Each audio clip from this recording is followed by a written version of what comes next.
নামাজ পড়ছে একজন ব্যক্তি, সে আল্লাহর সাথে সরাসরি কথা বলছে, তার পাশে কথা বলা জায়েজ নেই।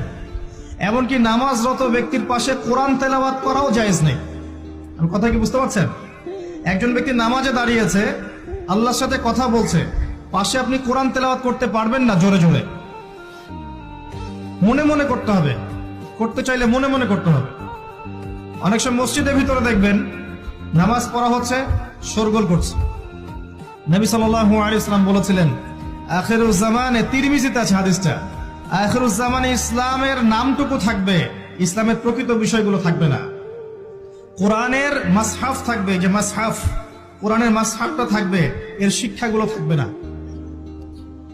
মসজিদগুলো হবে চাকচিক্যময়, কিন্তু মসজিদ হবে হেদায়েত শূন্য। আর চতুর্থ লাইনটা আরো ভয়ঙ্কর। 4 নম্বর লাইনে গিয়ে নবীজি বলেছেন সাল্লাল্লাহু আলাইহি ওয়াসাল্লাম, আসমানের নিচে জমিনের উপরে আল্লাহর সবচেয়ে নিকৃষ্ট সৃষ্টি হবেন এক শ্রেণীর আলেম, যাদের থেকে ফিতনা ছড়াবে এবং তাদের দিকেই ফিতনা ফিরে আসবে। তিরমিজির মধ্যে হাদিসটা আছে, যে কোনো আলেমকে জিজ্ঞাসা করেন এটা কোন শ্রেণীর আলেম, এটা বোঝার জন্য আপনার পিএইচডি করার দরকার নাই।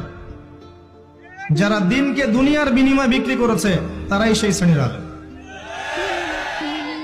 যারা সত্য কথা বলতে ভয় পেয়েছে তারাই সেই শ্রেণীর আলেম।